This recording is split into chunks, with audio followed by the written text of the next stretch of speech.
Whew.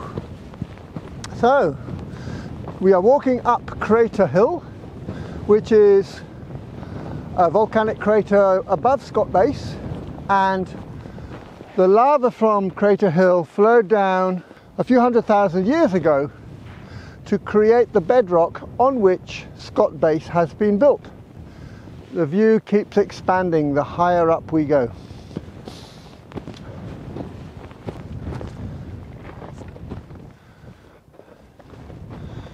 So this is the top of Crater Hill, and the crater here is about 200 meters across, and it's a high point, so there's quite a few aerials for signaling, and I believe some cameras looking down at the ice shelf and the sea ice.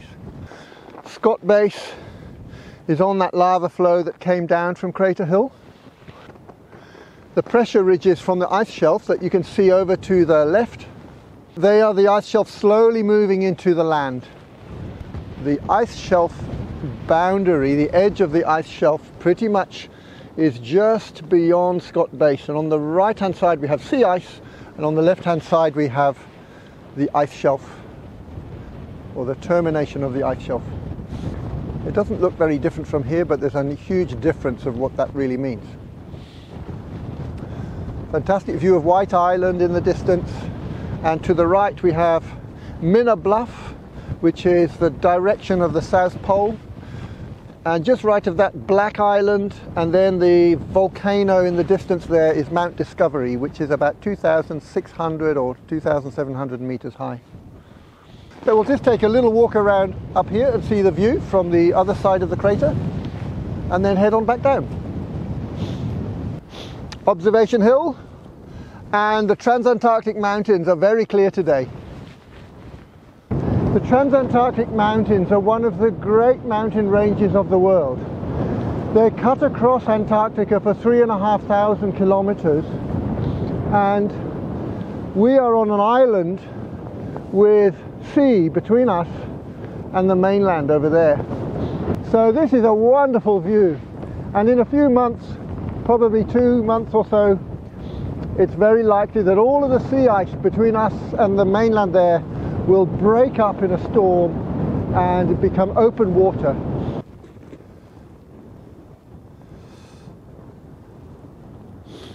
This is the crater of Crater Hill.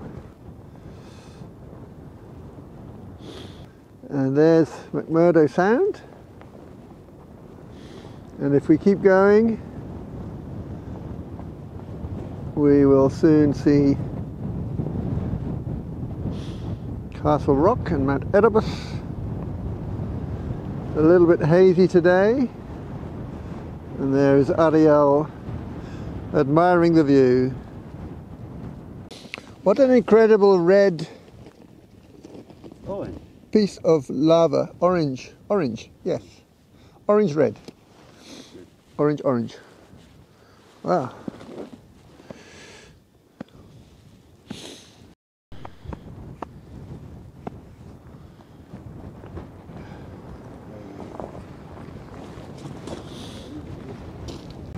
So we finished our walk around Crater Hill, and now time to go down.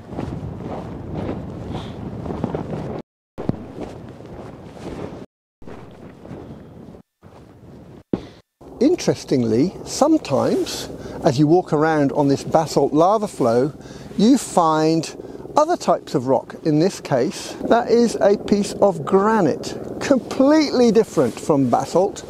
And this granite does not come from Ross Island, the Mount Erebus, or any of the other volcanic peaks around here, because it's a completely different rock type.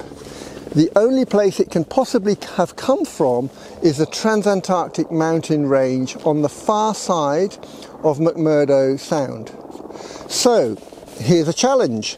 How does a piece of granite cross tens of kilometers of ice shelf or sea ice to be deposited on the lava flow of basalt around Scott Base? There are a couple of possibilities. One is that the wind blew this piece of rock across over many, many years, decades possibly, and slowly it eventually arrived at Ross Island.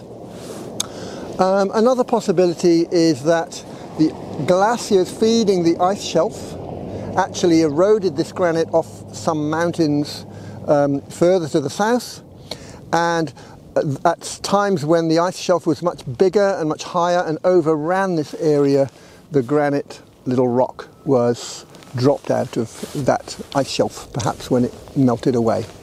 So what do you think? Let me know in the comments if you feel the wind did the job, or was it a glacial erosion and movement of the ice shelf that brought this piece of granite to Scott Base.